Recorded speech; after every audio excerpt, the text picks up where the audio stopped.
Empire Network Television proudly presents the 1986 Goodwill Games from Moscow and from Madrid.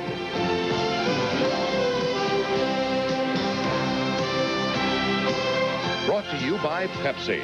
When it comes to taste and refreshment, time after time, it's Pepsi, the choice of a new generation. And by Budweiser, Beechwood aged for that clean, crisp taste. This Bud's for you. And by CNN, the world's most important network and a proud sponsor of the Goodwill Games.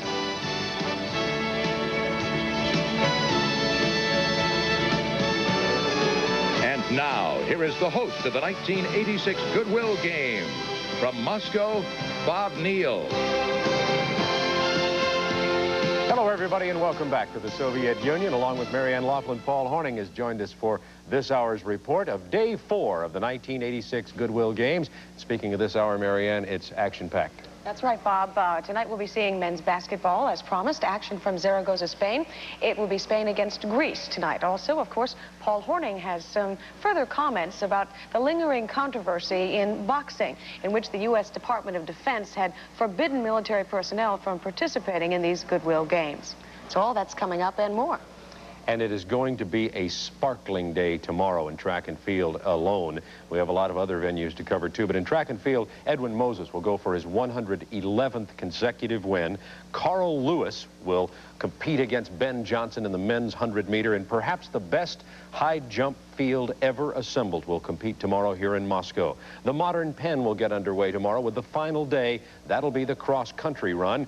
Men's basketball also, USA versus Puerto Rico, and Modern Penn, of course, they've completed the equestrian events. Just the cross-country will happen tomorrow, and in that, as you may know in Modern Penn, anybody can win. It's a staggered handicap start, and it can certainly be entertaining. USA-Puerto Rico basketball, the USA team is undefeated this time, potentially on a collision course with the Soviet Union, if not them, at least Spain and or Yugoslavia. And cycling will continue tomorrow at one of the most beautiful venues, and that is the Olympic Velodrome just west of the city of Moscow. And the boxing replacements for the banned U.S. boxers, who are military personnel, will arrive. Boxing will begin on Friday. And when we come back, we'll be talking to Paul Horning about the boxing situation and Paul's experiences in Moscow. Trust me, that'll be interesting. We'll be right back.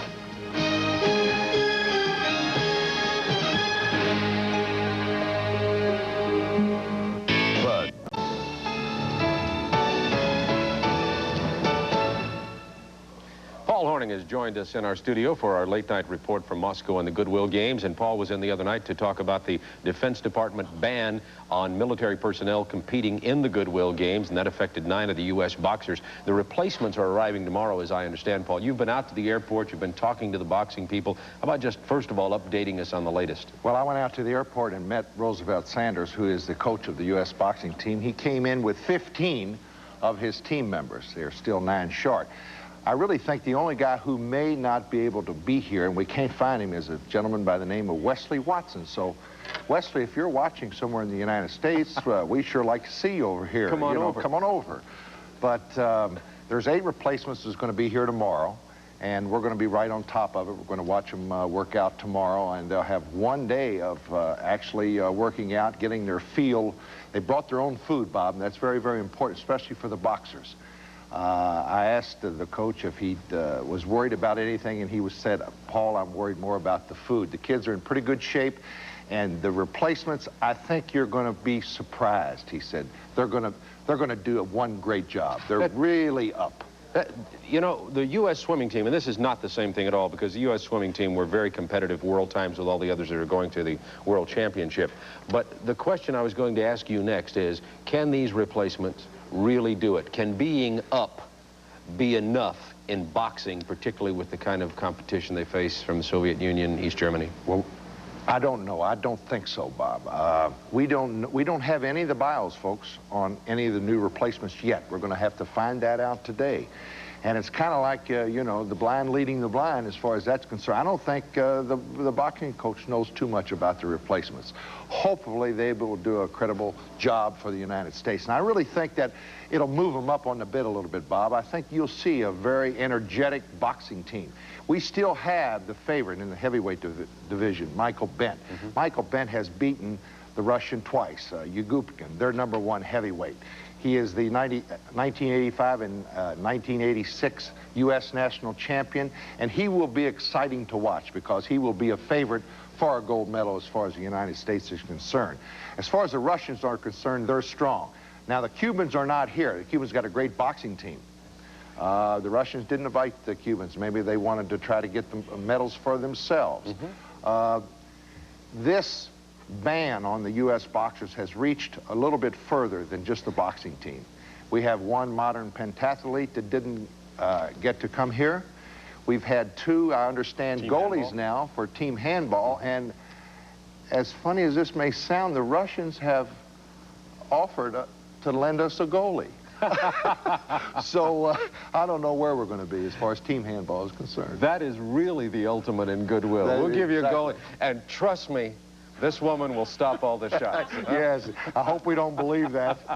I want to see that. Paul, you mentioned when you were in the other night that you were going to be out in Moscow meeting people and stuff. I don't want to ask you about that. But one of the things you said is that you were going to look for a former Soviet boxer whom you said was a very interesting man. Have you found him? No, yet? I haven't. It's been tough. I've got a few of my the Russian people that are here are helping us as far as public relations is concerned. They're out looking. The gentleman's name, Igor Vysotsky. He's been one of the great Russian boxers of all time, and he's probably, if anyone comes close to an Ali-type image over here as far as being very, very popular, it's been Vysotsky. He was the heavyweight champion for years and years, and he speaks, as I say, fluent English, and we would hope to have him at ringside with Skip and I, because he could sure help us. Speaking of Skip, we also have a Skip Carey watch. He'll be due in any day now to Moscow, and we can't wait till Skip gets here to pair up with He's you. 1 to 2 not to get through customs. 1 to 2.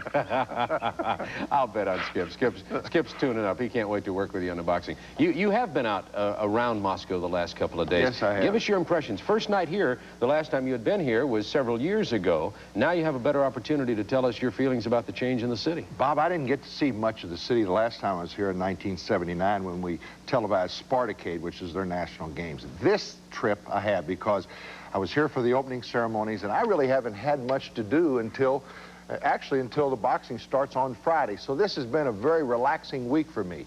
Last time I had my wife here, we took all kind of great pictures of Red Square, and we went to the Kremlin, and we did the whole thing, St. Basil's Cathedral, and went all over the city, went to Rome, and my wife got her purse stolen. So, I mean, no pictures, right? We get back to Moscow, our friends want to know. And I'll sell you some postcards. Right. This trip, my wife taught me how to use the little camera, and I went by myself. The last couple of days I've been on the boat trip. I went to the Red Square. I walked through Gooms. I've done the whole bit. I met a lot of the people, and I just did it on my own. I had a wonderful time. I really did. I kind of stumbled around, and you really have to, if you're an American over here by yourself, and you move around, it's amazing. You will get by, but it takes a little bit more patience than what we're used to. Goom's department store, one of the world's largest, is the largest one in Moscow, and it's downtown right near Red Square in the Kremlin.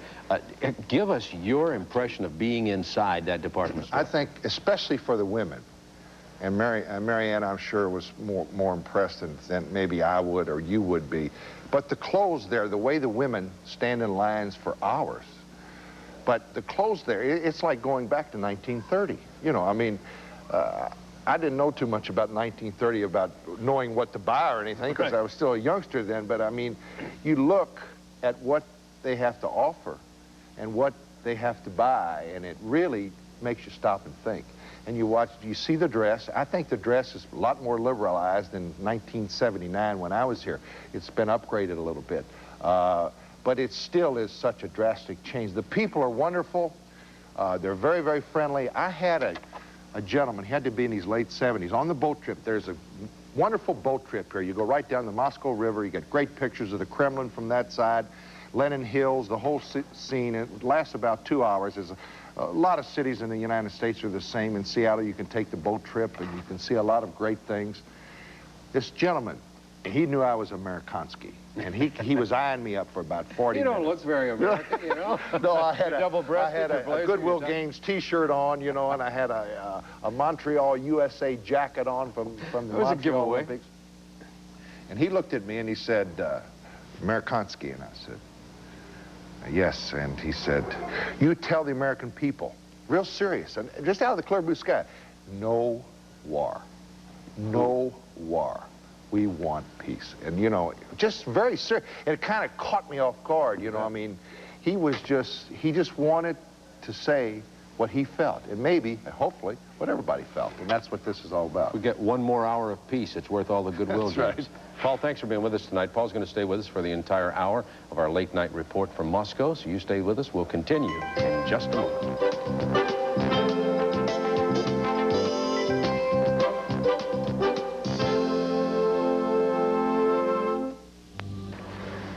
Welcome back to our continuing coverage of the Goodwill Games here in Moscow.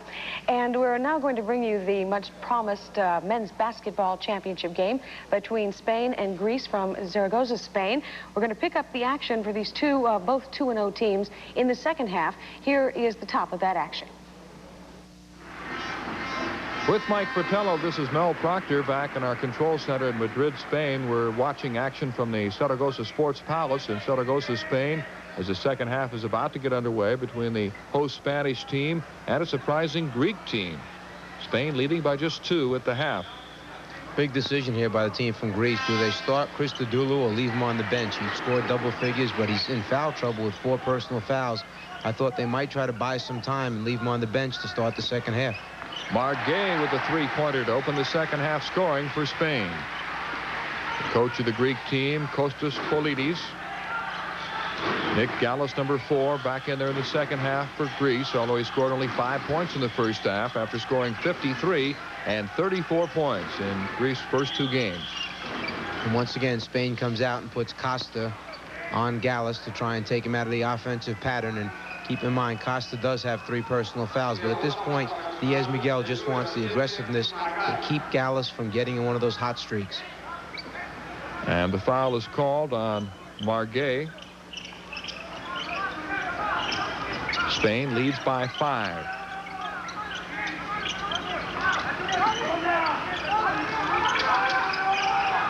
The Greeks have done a good job of adjusting without Nick Gallus, again pressured by Costa.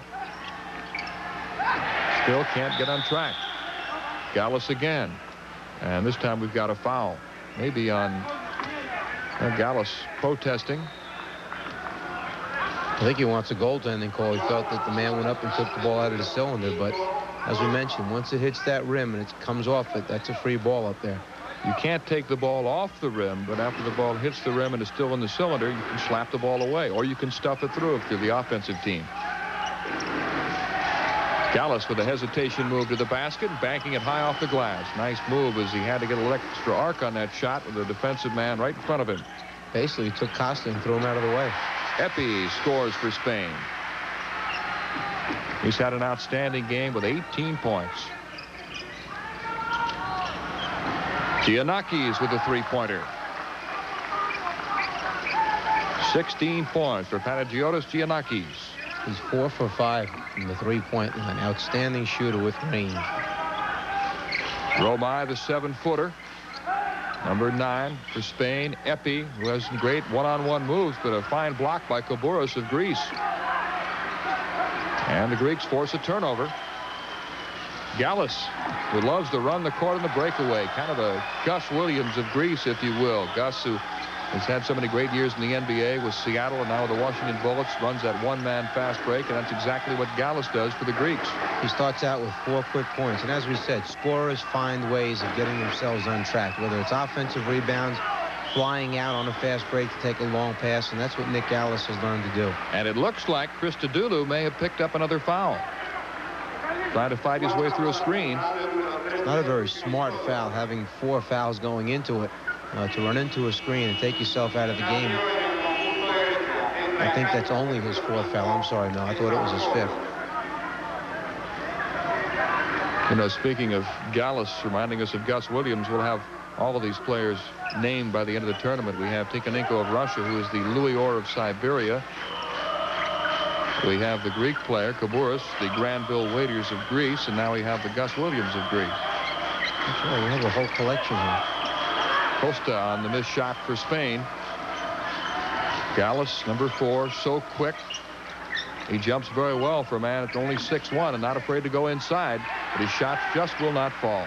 He has that little dip step and then tries to turn the corner. Margay tries to dump it off, and he's fouled. Foul is on number 5. Nikos Stavropoulos.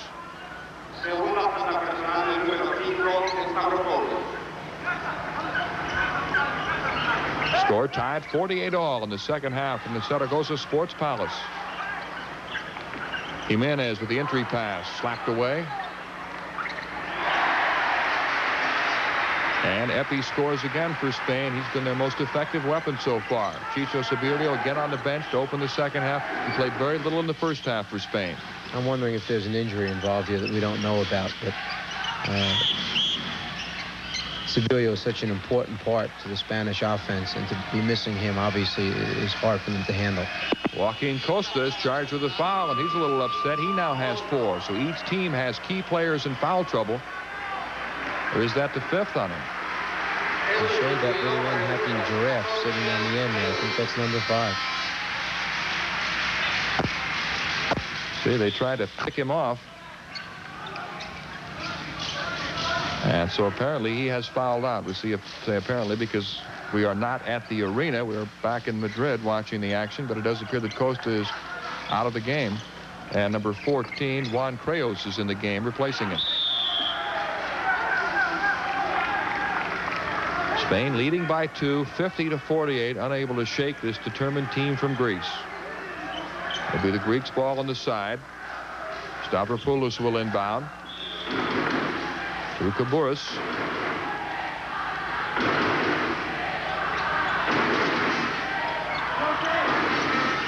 Gallus, a great one-on-one player, but they haven't been able to isolate him as much as they'd like. The Spanish team has done a good job of helping defensively on him. The Spanish team has changed defenses now and gone to a 3-2 zone. Maybe that will get Nick Gallus on track. The three-pointer. He now has 12 points. He may have stepped over the line on that shot. We're not sure if it was a three-pointer. At the other end, Jimenez scores, but the basket will not count.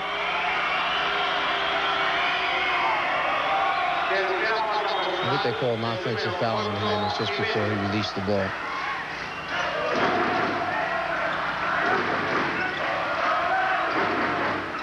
Coach Diaz-Miguel telling his team to get back defensively. And the Greeks get another good shot. Romanidis puts it down. It's twice in a row they've gone to the zone defense, and both times Greece has scored against it. Gallus misses the long jump shot. Gallus feeds the open man underneath. Nice pass by Nick Gallus to Mikhail Romanidis.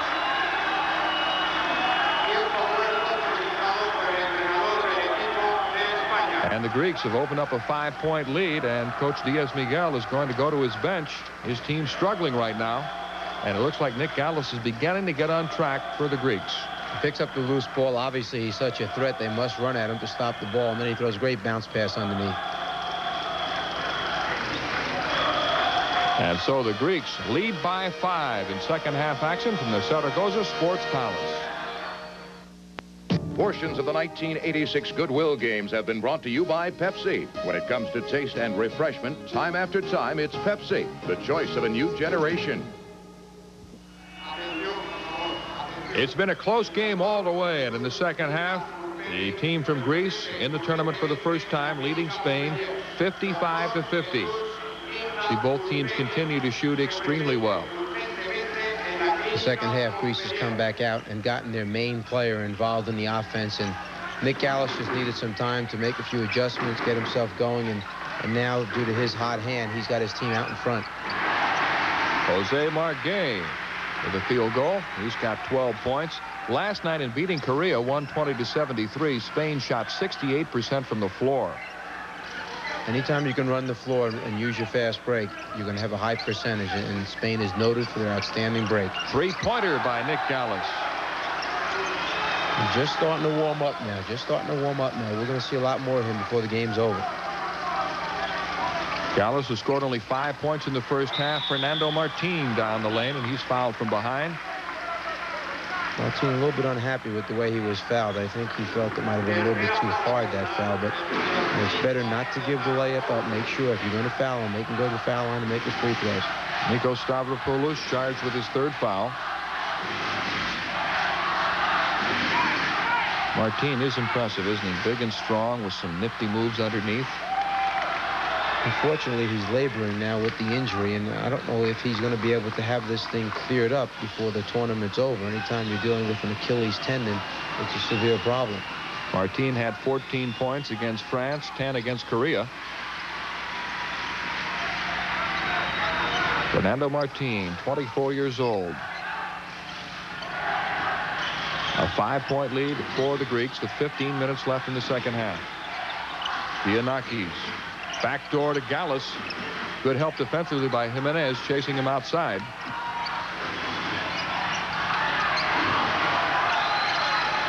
Great hustle by Greece to keep the ball alive. The Greeks appear to be a good loose ball team. Pounced on most of the loose balls in this game so far. And Spain has gone back to its man-to-man defense. Gallus from long range, scoring over Epi. That was not a favorable matchup for Spain with a smaller, quicker Nick Gallus against the bigger Epi, and Gallus scores on a 3-pointer. And the Greeks now lead by 8, so perhaps an upset in the making. You can kind of feel the momentum shift now. All the balls are bouncing in the way of Greece, and they're getting the good shots, and Gallus is starting to feel that he's back in the flow of the game, and it's just a shift in momentum which happens during the course of basketball games. Juan Creus is now guarding Nick Gallus. Jimenez up with a loose ball. Ahead to Creus. Marguet throws it back out. Juan Creus, number 14, now playing point guard, another veteran, 29 years old. Creus with a 15-footer. One of the more intelligent players on this Spanish team, has a knack of being able to sense things on the court, does an excellent job of keeping Spain in their offense. A 6-point lead for the Greeks. Jimenez on a breakaway for the stop. Spain pressure defense leading to easy scores. An overplay, a fast break, and a jam at the end. Andres Jimenez, who is fluent in 3 languages, so he should have no problem arguing with any of the officials in this tournament. Should be able to talk to them all. The Spanish defense is interesting. Diaz Miguel has instructed his team that whenever either one of the guards for Greece starts a penetration move, the next closest man comes and double teams the basketball. It's almost a combination defense, trapping within the man-to-man. Greece with a 4-point lead as Marguet misses. Creus with a 15-foot follow.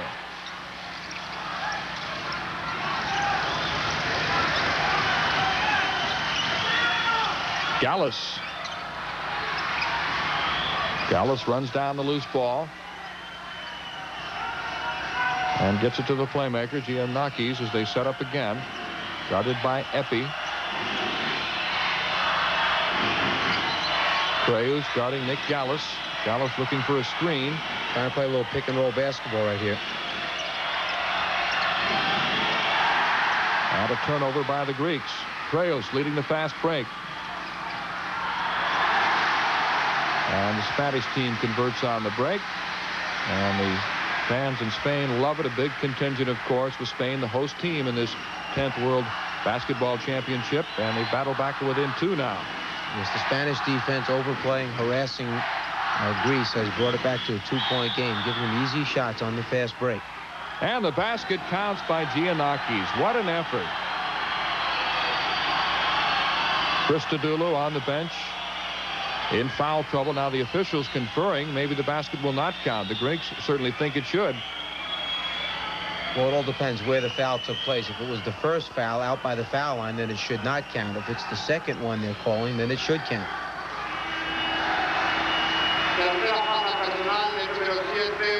So apparently the basket does not count.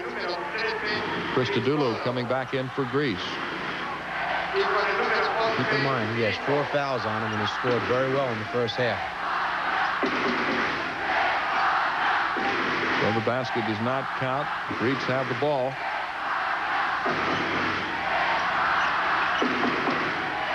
Spain extending their defense. Christodoulou has it snatched away by Creus, but he loses it out of bounds. And Coach Antonio Diaz Miguel really working those sidelines. He's one of the more animated coaches we've seen. He says his favorite playing tactics are those of North Carolina, Indiana University, UCLA during John Wooden's area, and the Boston Celtics.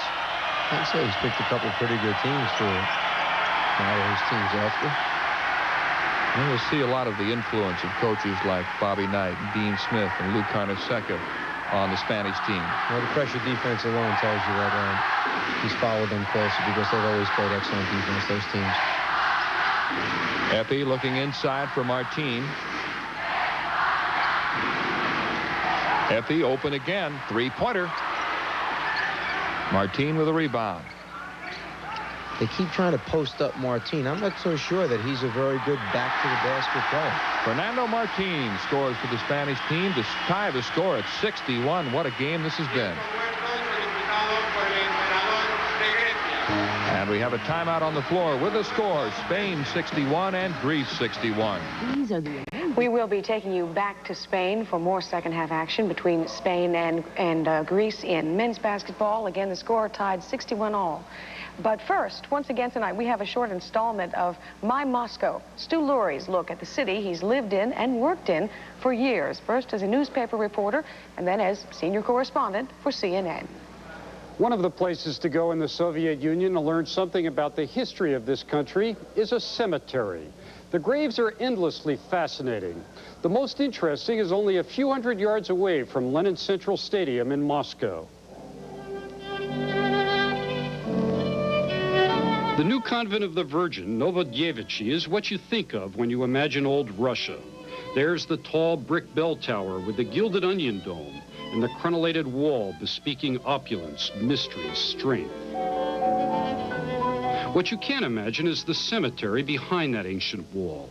It's a celebration of progress in the arts and sciences, a pantheon of military leaders, a memorial to triumph and tragedy,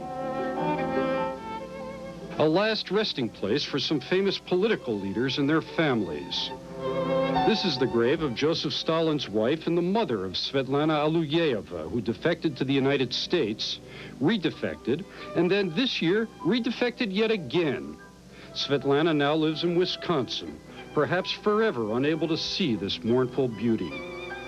In a nearby plot, the Mikoyan family is buried. Anastas was an old Bolshevik who fought in the revolution and then rose to be president of this country. The arts are well represented in Novodevichy. This is not a pretty stone, but under it is buried Konstantin Stanislavski. It was his method that a generation of actors like Marlon Brando, Marilyn Monroe, and Lee Strasberg used to create a new realism in the United States. Here, a young American literature student places a flower on the grave of the great playwright Anton Chekhov. Nearby, a memorial to Nikolai Gogol among all the dead souls. The modern graves are the best. David Oistrakh, the great violinist, looks like he's trying to do Brahms even better in the next world. This artillery general will live forever under the protection of his Katyusha rockets. A marshal of communications appears content that his systems will ever after make good connections. Marshal Alexander Pokrishkin, this country's greatest World War II air ace, is buried with a wing, if not a prayer. Ivan Petrovsky, former president of Moscow State University, is buried with a complicated equation. I wonder if he's still seeking a solution, or has he left us with a precious discovery that we will find by solving that equation? I can't do it. The most striking piece in this cemetery is the grave of Nikita Khrushchev. He once visited a modern art show in the 1960s, and he pronounced obscenities over the work he saw. He particularly took it out on a sculptor named Ernest Nizvestny. They had a public shouting match. After Khrushchev died in 1971, his family commissioned that very same Nizvestny to do a memorial over Khrushchev's grave. They gave the sculptor free rein in design, insisting only on a good likeness of the dead leader in the composition. The result was sublimely ambiguous and a great crowd stopper. There's a footnote to the story of Ernst Nizvestny. He didn't hang around Moscow to explain the symbolism of Khrushchev's gravestone. Several years ago, he emigrated, and he now does his sculpting in New York. I'm Stuart Laurie. That's My Moscow.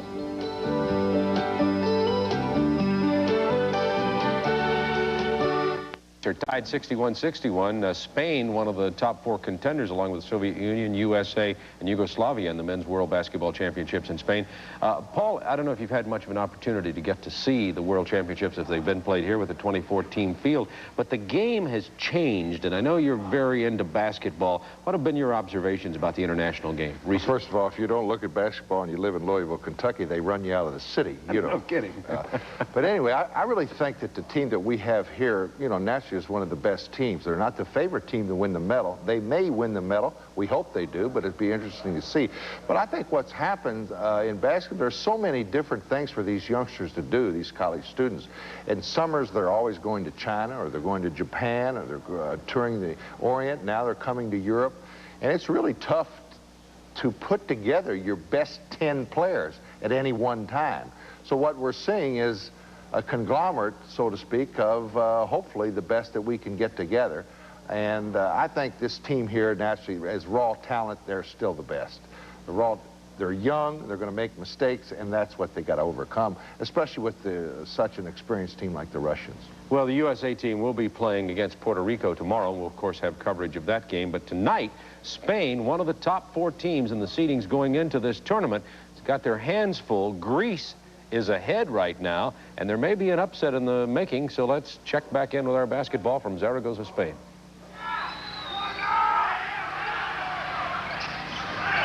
The inbound Arteaga playing in place of Jimenez, who's fouled out. Margay dumps it inside. Arteaga with a big basket. He's not played much tonight, but he hits a key hoop in the second half to cut the lead to 3. 82-79 in favor of Greece. Possible upset in the making. Both teams undefeated. Gallus again getting pressure from Juan Creus. Gallus isn't the type of scorer that comes off the screen and hits the shot. He'd rather get the ball and then go one-on-one. What a block by the Spanish team. The Greeks wanted goaltending, but they didn't get the call. That was a big defensive play right there. Creus backs it out. Greece leading 82-79 late in the game. Action coming to you from the Zaragoza Sports Palace. Creus is open. Martin with a rebound. Epi driving to the basket and colliding with the Greek player. Juan Antonio San Epifanio, known as Epi in Spain. And the foul is called on Stavropoulos. I believe it's on Giannakis. It's on Giannakis. And that's his 4th foul. So Epi will go to the free throw line. He's a big Jack Nicholson fan. Jack is Epi's favorite actor. A lot of these Spanish players love their movies. Go check courtside and make sure Jack's not sitting there for this game. He's a Laker fan. Can you picture a Jack Nicholson movie with Jack speaking Spanish? It's probably the way the Spanish players watch it. Well, you go check out his next movie. You may see Epi in it starring. 82-81. Greece leading Spain. The Spanish team right now is out hustling Greece. They're picking up the loose ball, getting second and third shots, and the defense is picked up. They've cut this 8-point lead now back to where it's been a nip and tuck game all the way. The biggest lead has been 8 points, and Spain now has got themselves right back into the game. Giannakis on the miss and Karatzis on the follow. One of the few points he scored in this game. Panagiotis Karatzis, another of the good young Greece players, and the Greeks lead by 3. Epi throws it back out to Creus. Good ball movement by Spain. Inside to Martin, and he's fouled. Great ball movement by Spain. They swung the ball around the horn. Foul Martin on the baseline. He makes a strong move. And it appears that a foul is on number 6, Giannakis, and I believe that's his 5th.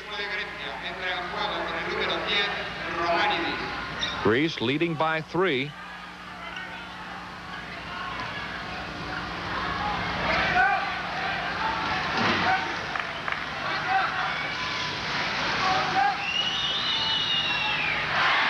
Well, there's obviously a discrepancy in the fouls, and you're seeing the graphics that are being provided by the Spanish television. Again, we're not at courtside, so it's really difficult to tell sometimes exactly who the foul is on, but I can think of more than 2 fouls that Giannakis has committed, so I would beg to disagree with that graphic that indicated he has only 2 fouls. They just don't want to foul out right now. The game is too good. It's too close, Mel.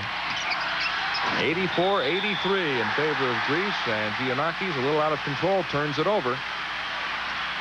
Preus ahead to Margay. Underneath to Martin. Good defense by Greece. And apparently Martin had stepped out of bounds.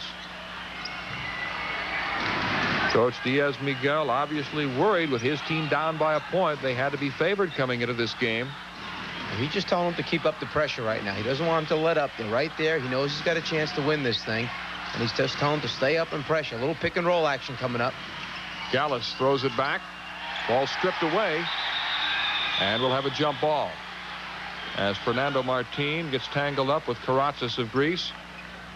We're late in the second half.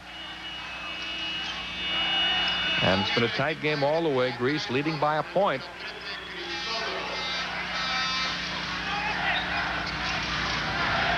Christodoulou, number 13, who was a big factor in the first half for Greece. He hasn't scored much in the second half. 10 points in the first half and just 1 point here in the second half now. So a jump ball, number 9. Panagiotis Karatzis for Greece. And Fernando Martin for Spain. The Greeks leading by 1.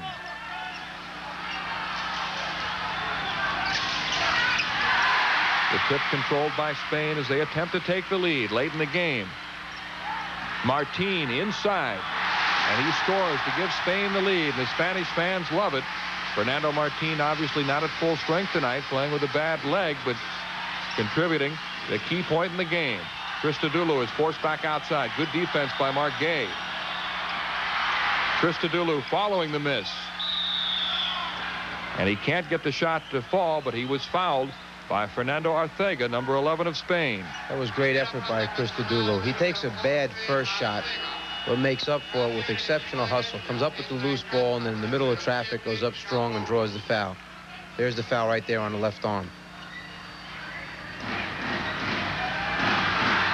And Christodoulou will be at the free throw line for Greece. Spain with a 1-point lead. The Greeks have done an excellent job at the free throw line tonight. But both teams have played well. This has been a very exciting game to watch. We're tied 85 all.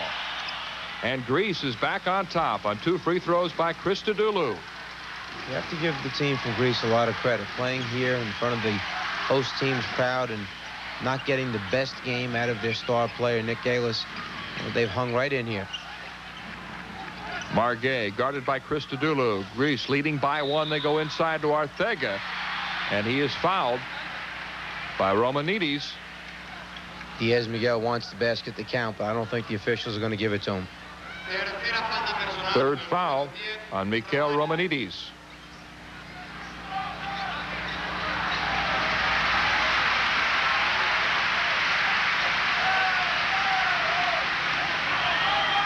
So Arteaga will go to the free throw line. Arteaga has done a good job off the bench. He was in double figures against Korea last night with 11 points. It's a very deep Spanish team. And Arteaga hits 2 big free throws. Spain leads 87-86 as we wind down this game. 46 seconds left. Picking up Galis all over the court. They just do not want him to come up and have an open shot at the basket. Three-pointer. Kind of a strange shot by Giannakis as he hurried a bad shot. Tough shot to take that time of the game. 1-point game to launch one with a defensive player right in your face like that. And they still had plenty of time left on the 30-second shot clock. 21 seconds left in this game. Spain leads by a point. Now the key is, what is the difference between the shot clock and the game clock? Spain trying to hold the ball. Are they going to foul, or are they going to let them run the clock out, Mel? They need to foul somebody. Remember, even if they make both free throws, they get the opportunity for a 3-point basket. And Spain hoping for a goaltending call. They won't get it. It appeared the time had expired on the shot clock, and now there seems to be a discrepancy as to whether or not the 30-second shot clock and the game clock agree. Spain with a 1-point lead, trying to run out the clock. Greece trying to foul, but the Spanish team did a good job of spreading the court and preventing the Greeks from fouling them. But who knows? Greece may have the ball with a second or two left here. And remember, in international play, the seconds are kept and are shown in the arena in tenths of seconds. For example, with 1 second left on an American scoreboard, in this particular game, it might read 1.5 or 1.6 or 1.8 seconds. So you know exactly how much time is remaining.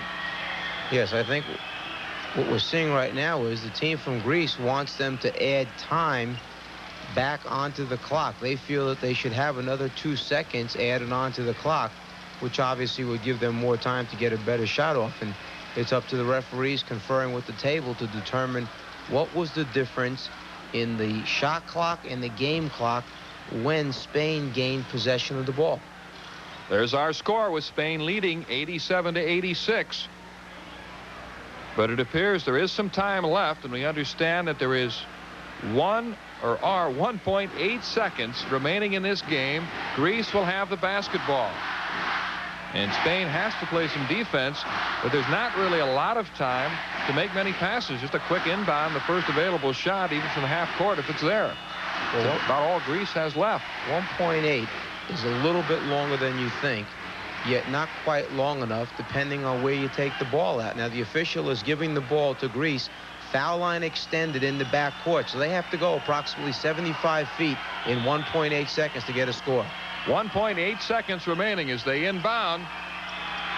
The shot by the Greeks, too late, and Spain has held on to win it by 1. The most exciting game of the tournament so far. The Spanish team undefeated, holding off a determined Greek team who didn't get a big game from their star player, Nick Gallis, but they almost pulled off a big upset. The final score, Spain 87 and Greece 86. I wish I knew the Spanish phrase for barn burner, because that sure was one. Looked like Greece had an upset in the making there, but Spain goes on, continues to be undefeated, and remains one of the 4 top-rated teams in that. Tomorrow we'll have USA and Puerto Rico in Group C. That will be from Malaga, Spain, as we continue our coverage of the World Championships of Basketball. Now it's time for Goodwill Trivia, and the phrase you see in Russian tonight, as you know, we're trying to share some Russian phrases with you and how they would convert to American talk. So this one says, "On zvezd s neba nik vatayet." And that translates to, I can't tell you yet. We're going to take a commercial break, and then we'll come back. See if you can figure that one out, folks.